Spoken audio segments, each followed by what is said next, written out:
I'm sorry, guys. Didn't want to get into this topic again, but we have to because we are getting closer and closer and closer on getting United States military personnel in Gaza. It hasn't happened yet. Okay, it's not like it happened yet, but we have boots on the ground in Israel that they're saying is just helping with logistics, trying to track down hostages, different things like that. But we are getting closer and closer and closer to having boots on the ground, U.S. boots on the ground, and that's a problem. That's a problem because if we have our own military on the ground, there's no way out of this for the U.S. There's no way that this is just gonna keep getting prolonged. It's gonna keep going more and more. And there's just not going to be any end in sight, guys. So we really got to stay on top of this. I want to know personally how many troops we have in the Middle East, because there's a lot. We have a lot of troops in the Middle East, and I don't think the average American really understands how many troops are in the Middle East surrounding Israel. Not only that are in Israel, and we're not even talking about the carrier strike groups that have 7,000 military personnel in that strike group that is in Israel, helping cover Israel. And again, they're not boots on the ground, but we are just inching our way closer and closer and closer to this. And I don't like it. I don't like it. So we're going to stay on top of this, guys. All right. But welcome to Get Into the Facts. I'm your host, Andrew Curiel. You already know what it is, guys. I appreciate you hanging out with me today, but let's hop right into it. Let's just make sure we smash that like button. Subscribe to that channel if you haven't already. All right. But we're going to get into this first article here. And we have U.S. Special Forces said deployed to help Israel track down hostages held in Gaza. The U.S. has sent special forces to Israel to assist in finding hundreds of hostages held captive in the Gaza Strip by Hamas, a senior Pentagon official reportedly said Tuesday. Though the U.S. has previously said it has sent military advisors to help Israel in its war on the Hamas terror group, Christopher Meyer, an assistant secretary of defense, indicated that commandos have also been deployed, according to the report. And that's what I'm talking about, guys. We're actively helping the Israelis to do a number of things, Myers said at a special operations conference in Washington, the New York Times reported. The comment came a day after Israel freed one of its soldiers who had been held by Gazan terror groups, though it was unclear what role, if any, the American commandos had in the rescue of Private Ori Magadish. Magadish was one of at least 245 people abducted when thousands of Hamas terrorists invaded southern Israel in a devastating October 7th attack that also killed some 1,400 people. Most of those being held captive are civilians, and several hold U.S. citizenship. Israel has vowed to destroy Hamas and free the hostages, while diplomats from Qatar and other countries have attempted to negotiate their release. Meyer, who is the Pentagon's senior special operations policy official, told the conference a key objective for the U.S. personnel is to identify hostages, including American hostages. It's really our responsibility to do so, he said. And I mean, I agree with that. I mean, they do have to protect American hostages, but if I'm not mistaken, okay, there might be some U.S. citizens that are just U.S. citizens, but I believe, if I'm not mistaken, the majority of U.S. citizens that have been taken hostage are dual citizens. Okay, they have citizenship in Israel or whatever country in the Middle East, as well as the United States. But if you have dual citizenship, guys, I'm sorry, but we should not be risking putting boots on the ground to go after those hostages. We should help Israel, get the hostages out, obviously, but we should not be putting U.S. boots on the ground for dual citizens because they don't even live in the United States for the most part. I mean, if you're in Israel as a dual citizen, if you're a citizen of that country, I mean, you're living there. Like, they're not just there for vacation. I mean, there might be a couple that were there on vacation, possibly, but the vast majority are dual citizens, from my understanding on these things. Okay. And we've definitely looked it up. I've done as much research as I could on finding out the facts on this. And this is really where the facts are leading, is that the majority of these hostages that are American citizens are dual citizens. Okay. And that's an important thing to understand as well. Okay. But I think the biggest thing too that I'm really worried about, guys, is we sent commandos. Okay. Commandos are not they're not your logistics, okay? It's it's not the logistics people. When you're a commando, you're there for offensive or defensive military operations. Okay, you're not just there to look at the radar and look at the look at everything to see where the hostages are and stuff like that. You're not doing that. You're going in to get hostages or to take people out. And they might not be doing it. Okay, like I said, they're in Israel. They're not in Gaza, but it's right there, guys. We're just inching our way towards this war, closer and closer and closer. We're already giving billions of dollars. I think they're trying to do a $60 billion thing to give to Israel. 60 billion, okay? Like, and they're trying to still connect 40 billion with that aid to give to Ukraine. And the whole Ukraine thing is basically done. Like we've kind of put them to the wayside anyway, and Russia's already gotten the land that they wanted. They wanted the Crimea Bridge, okay? They wanted that land right there just for just economic purposes, just so they can import and export things through that area easier. Okay. And that's what everyone thought they were wanting anyway. But, everyone that was all about the war was trying to say that they were just not going to stop. They were just going to keep going and keep going and keep going. Okay. But I think that's important that we stop funding Ukraine, because then, I mean, it sucks for Ukraine. I mean, it really does, but we were the only country really propping them up with money and military equipment and all that stuff, guys. So that's what's really concerning. So I'm glad we're stopping with that, but we stop with that and we just get deeper in this Israel thing. And we go here to this next article. No U.S. peacekeeping troops in Gaza, White House says, according to Reuters.com. The White House on Wednesday said the United States would not put U.S. troops on the ground in Gaza in any future peacekeeping role as it discusses with allies what post-conflict Gaza would look like. There's no plans or intentions to put U.S. military troops on the ground in Gaza now or in the future, White House National Security spokesperson John Kirby told reporters as President Joe Biden flew to Minnesota. Kirby also said the United States does not believe the pro-Iranian Palestinian militant group Hamas can be involved in the future governance of the Gaza Strip when the war with Israel is over.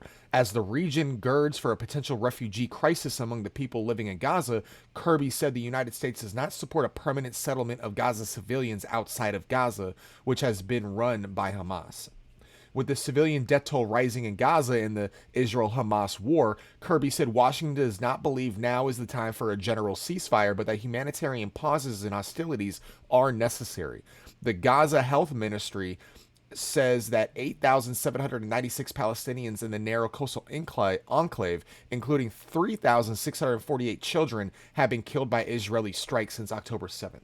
And again, guys, take the Gaza Health Ministry with a grain of salt. Okay, they've lied about the hospital bombing. Not that other hospitals haven't been bombed, but they said that it was leveled and that 500 people died, and that wasn't the case. The bomb that was supposed to, or the missile that supposedly misfired, after all the evidence that's coming out, it's showing that it was a misfire more than anything. That it hit the parking lot. It didn't even hit the hospital. Okay, so it's just, you got to take it with a grain of salt when they say these numbers, but it is a big number. Like it's definitely over 5,000. I would bet money that it's definitely over 5,000. Okay, which is concerning because that's basically all civilians, because Hamas intertwines themselves with the civilian population in civilian buildings. It's almost impossible to get away from civilian casualties when dealing with Hamas. I mean, that's just the brutal aspect of this war, is like they're very intertwined, and they do it on purpose because they're hoping that if Israel keeps going after them, they're going to kill more and more civilians, and the dialogue around the world is going to change and start going against Israel. And guys, like, I think the reason why I hate this so much is because, like, we were so close to peace in the Middle East. The last administration had the Abraham Accords. Like, that was a peace treaty that was set up with almost every single country in the Middle East, except for Iran and I think Iraq. and the ones that formed their little group. Okay, but Israel was on the verge of a peace agreement with Saudi Arabia, which was going to be huge. It was going to be huge. So this is almost like Hamas attacking Israel like this was almost like a last ditch effort to get Israel to start attacking them again, to get Saudi Arabia and other Arab countries to turn against the Abraham Accords and turn against Israel. And that is a problem. They want that instability there because that instability allows Iran to control the region for the most part. And that's a problem, guys. That's a problem. So I wanted to see exactly how many troops we have in the Middle East. And according to Axios, U.S. troops and contractors in the Middle East, we have approximately 45,400 U.S. troops and contractors in the Middle East. We have over 1,800 in Turkey. We have 900 in Syria, 2,500 in Iraq, 13,500 in Kuwait, 9,000 in Bahrain, 8,000 in Qatar. We have another 3,500 in the UAE. We have another 2,700 in Saudi Arabia. We have another 2,900 in Jordan. And we do have, it's unclear, but U.S. has at least one base in Israel as well. And that's not including the 7,000 military personnel that we have with the carrier strike groups that are off the coast of Israel to help with any defensive, capabilities. Like if they end up trying to shoot missiles at Israel, they're there to try to intercept as well as the Iron Dome that Israel has. But guys, this is just that we're right here. Like us having 45,000 troops all over the Middle East surrounding Israel. That's just. We're this is not looking good for the United States not getting involved any more than we already are, because obviously we're trying to send them billions of dollars to fund this. And guys, again, like I'm for Israel defending themselves. I'm for the United States backing Israel. Okay, but they're not doing it in a way that's going to gain more support worldwide. The way they're doing it with all the bombing of these buildings and everything that they're doing. And there was also another article where they bombed a refugee camp because they said there was a commander of Hamas that was in the refugee camp. But if that story is true, you can't just bomb a whole refugee camp of civilians for one commander. You just can't. You just can't. You're not going to get the support around the world for that. I mean, I don't even support that. I don't support everything that Israel's doing. But none of this, guys, none of this would be happening if it wasn't for Hamas doing what they did on October 7th. None of this would have happened. And that's what's so freaking frustrating about this. Like this could have been so easily avoided, and the United States, our government should have been able to force Israel to be a little bit more tactical when it comes to attacking Hamas. These airstrikes, if they were not bombing civilian buildings the way they are, and they came in with tanks, they came in with military personnel or a special force group, that would have been accepted a lot more than just bombing innocent civilian buildings. Okay, and I'm not saying every citizen is innocent. Obviously, there's a lot of support for Hamas in Gaza, but at the same time, they're not part of the military. They're not a part of that, and we need to realize that, and we need to protect the innocent civilians, even in the middle of war. We need to do everything we can to get them away from the conflict as much as possible, and Egypt needs to do their part. Lebanon needs to do their part. Allow refugees in. Allow these people to get out of the Gaza Strip, because it's not just Israel, guys. Like, yeah, they have the border on Israel, but the border's also on the border of Egypt and Lebanon. Okay? And those are Arab countries. Like, why are they not allowing them to come in? Like, they're finally, I think just now, Egypt is now letting a certain amount of refugees in. But it's obviously not enough. They have 2.3 million citizens in Gaza. Like they need to allow a lot more, at least temporarily. You know what I mean? But it's easier said than done in situations like this. And then we have this other thing here, which is making it very concerning too, that this war is getting worse. So according to AP News, there's a fact check on this one, which I kind of like this one. Yemen hasn't declared war on Israel, contrary to online claims. Houthi rebels have launched missiles. Yemen has declared war against Israel is the claim. AP's assessment, false. Yemen's internationally recognized government has not declared war on Israel. Houthi rebels that control the country's capital launched missiles at Israeli targets this week and threatened further attacks. But experts say the Iran-backed militia stopped short of declaring an all-out war against the Jewish state. Guys, okay, I'm sorry. But if the country of Yemen can't control their own capital, okay, like imagine the United States, okay, having their capital in Washington, D.C., and they can't control Washington, D.C. We have some militia group that's controlling Washington, D.C. Your government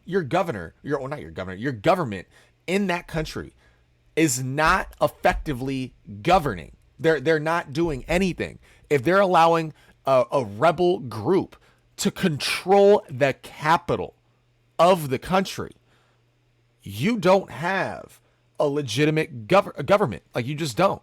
You're controlled by the rebel group that is control of your capital. Like, this is just insane. So yes, are they right that the country of Yemen did not declare war on Israel? Yes, that is factually true.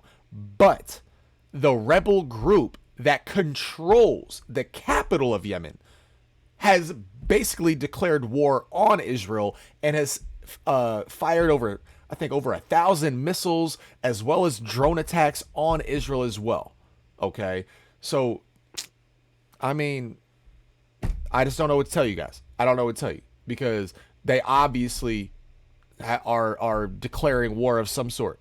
And if you're not going to take out the rebel group that is in control of your capital, then you don't have a country. Like, you just don't have a country, guys. You know what I mean? So I don't know. This is just getting very, very concerning. We're getting way too deep into this, and I don't see any way we're getting out. I don't see any way we're getting out of this anytime soon, at least. This is going to be a very long and prolonged war that's going to cost the American taxpayer billions upon billions upon billions of dollars.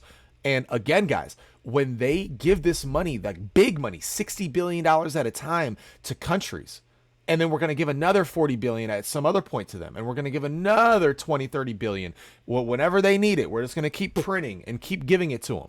Okay. But when that happens, the American taxpayer does not feel it on their pocketbook. They don't feel that inflation for that amount of printing. They don't feel that for about 6 months to a year. So again, guys, this is just going to keep prolonging our issues with our economy and make things even more expensive. I mean, and I hate how they keep saying inflation's cooling down. Okay, great. It's cooling down from the highs that we haven't seen since the 1980s, but the prices are still high. It's just not increasing at the same rate it did the previous year. But that is just it's just gaslighting the average American person. It's gaslighting, because the prices haven't come down. They won't come down. And that is the thing that people need to understand, is when we have a big influx in inflation, we're not going to see the prices come down. We're just not going to see the prices go up as fast. Okay. And that's what we need to realize. And that's why we need to be against getting into these conflicts that don't directly involve the United States. Okay. But that's just my thought on it, guys. I hope you guys like the content. I'm sorry we have to keep going over this Gaza thing, but it's really going to start affecting the U.S. taxpayer if we start really giving the money that they're trying to give to Israel. And we have military boots on the ground in Israel and surrounding the Israel in the whole Middle East area. Okay, we have over 45,000 troops all over that Middle East area, guys. All right. But hey, thanks for hanging out with me, guys. I hope you have a great rest of your day. Have a great rest of your week. Make sure you finish your week strong. Stay blessed out there. And I'll see you on that next video. Yeah.